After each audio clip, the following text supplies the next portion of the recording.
dimanapun berada yang dirahmati oleh Allah Subhanahu wa Ta'ala. Semoga hari ini semua dalam keadaan baik, tidak kurang satu apapun. Sengaja saya silaturahim melalui media sosial hari ini, hari Kamis 17 Agustus 2023, bertepatan dengan tanggal 30 Muharram 1445 Hijriah.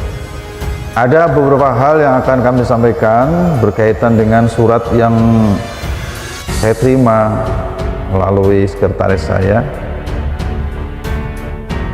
sebagai bentuk penjelasan saja barangkali ya. Pertama, langsung saja kita mulai. Gus katanya sebagai pecinta ilmu mestinya tidak memihak satu dengan yang lainnya dan tidak memojokkan. Ini mungkin pertanyaannya berkaitan dengan masalah nasab ya. Saya dari awal katakan saya ini suka ilmu, pecinta ilmu, karena saya ini bodoh, jadi pengen jadi orang pinter. Bisa dipahami ya.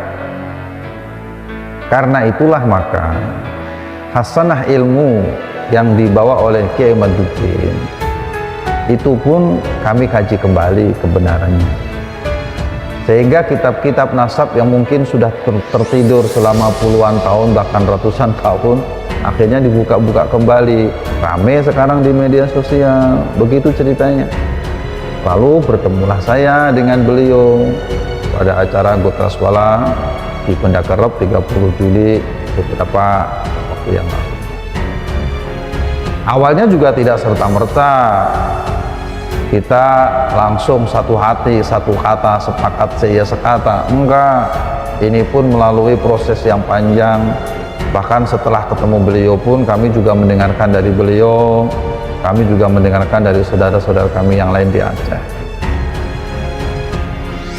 Berdasarkan beberapa hal yang kami juga sama-sama kaji sebelumnya, maka memang keputusannya saya sepakat bahwasanya Ba'alawi silsilahnya sampai Rasulullah Shallallahu Alaihi Wasallam adalah mukhtalafun fi.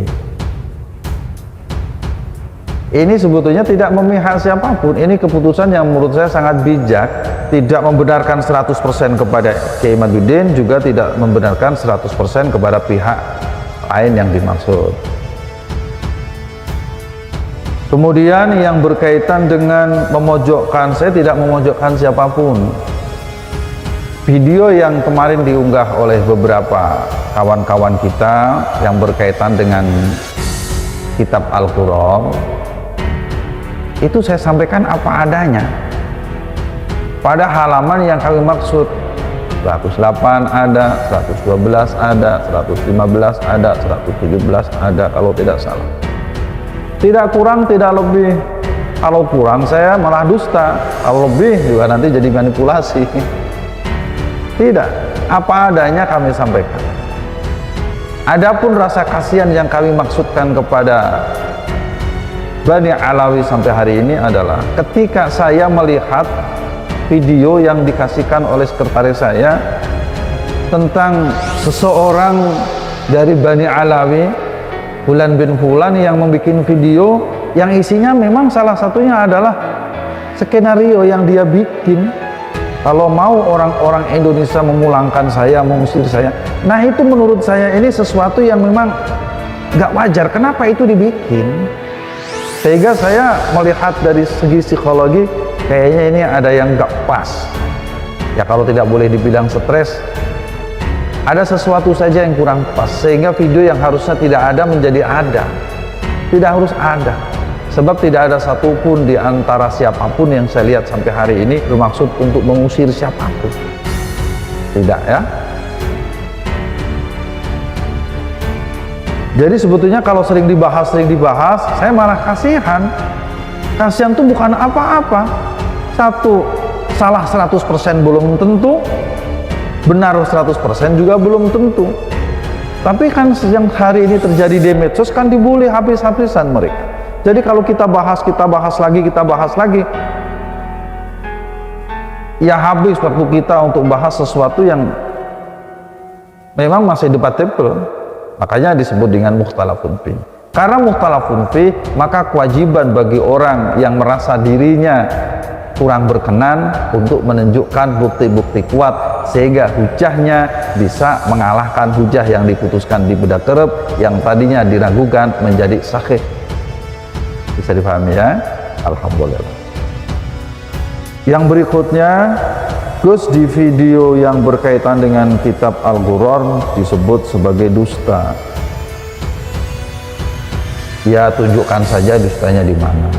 Sekali lagi kan kitabnya jelas, halamannya jelas, referensinya saja yang tidak gue sebutkan.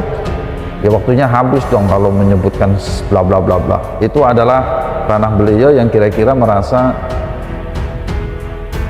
kurang nyaman dengan video begitu, sehingga hasanah ilmu itu terus berkembang. Itu ya, kalau mau merasa kurang lengkap ya dilengkapi oleh beliau saja. Tidak ada yang salah itu, tidak ada yang salah. Yang kami sampaikan tidak mengurangi, tidak menambah. Bisa dipahami ya? Alhamdulillah. Kalau masalah referensinya kurang kuat, monggo diperkuat saja. Yang pasti yang kami bahas ini adalah kitab nasab, bukan kitab sejarah. Semua penulisnya ahli nasab, bukan ahli sejarah.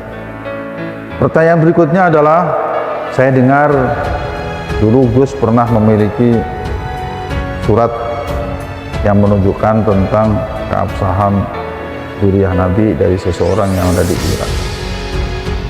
Memang dulu kalau tidak salah pernah kita sampaikan ya, pernah kita sampaikan, dan kalau tidak salah juga pernah diupload dulu suratnya yang dari Syekh Sayyid Mahdi Ar-Raja'i.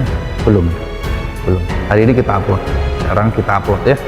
Kita akan upload, saya akan bacakan. Saya pernah menerima surat dari Sayyid Mahdi Ar-Raja'i. Beliau termasuk pentahqiq ilmu nasab, kitab-kitab nasab ya. Salah satunya yang pernah beliau tahqiq adalah kitab Umdah At-Thalib, juga ada kitab Asy-Syajarah Mubarakah. Beliau ini salah satu murid daripada Ayatullah Sayyid Muhammad Mar'ashi. Ini perlu kami sampaikan, bukan berarti saya membela A, membela B. Saya tidak membela A, tidak membela B, tidak serta membenarkan si A, tidak serta menyalahkan si B. Saya adalah sebagai pecinta ilmu. Sebagai pecinta ilmu, maka hasanah ilmu apapun, termasuk ilmu yang datang ini, suratnya dari Iran, ini pun akan saya bacakan.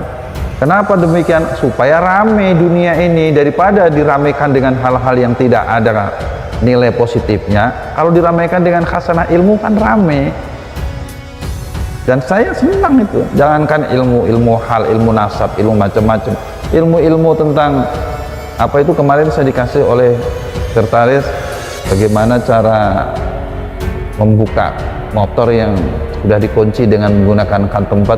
Itu saja saya pelajari, karena bagi saya itu adalah ilmu. Apalagi ini ilmu tentang nasab yang cukup perlu dipahami oleh semua kita. Silakan di close suratnya, akan kita bacakan dengan menggunakan bahasa Indonesia. Setelah kami bacakan, monggo direspon, ditimbang-timbang keputusannya bagaimana jenengan semua, bukan bagaimana saya.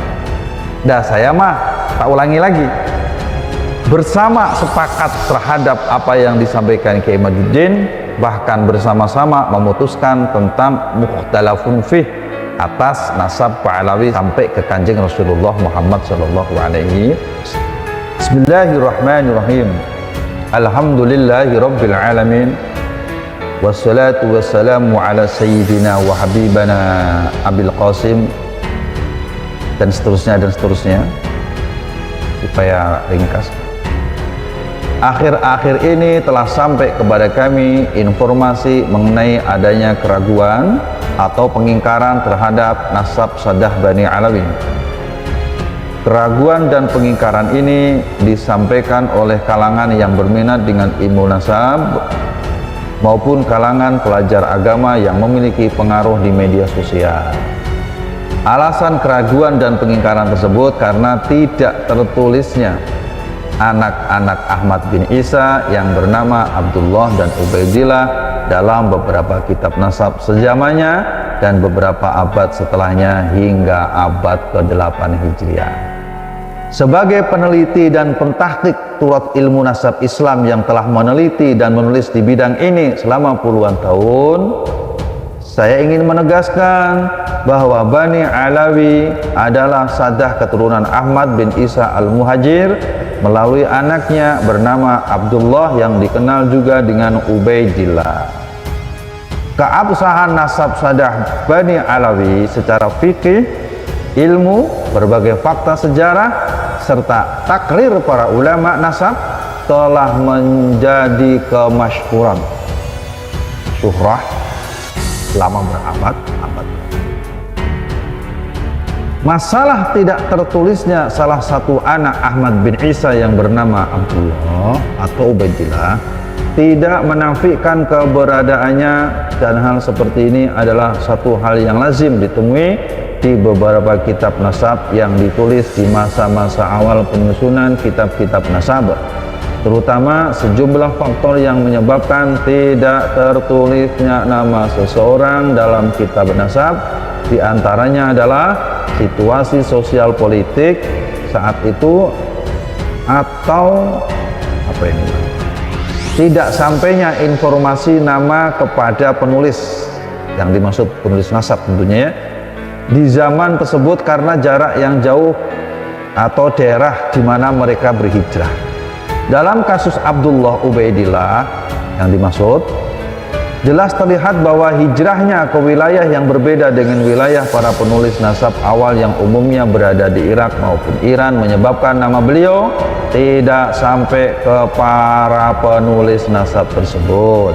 Demikian takrir ini dibuat untuk memberikan kejelasan bagi yang ingin mengetahuinya dan agar menghilangkan keraguan terhadap absahnya nasab Bani Alawi yang bersambung kepada Imam Husain alaihissalam. Akhir kata,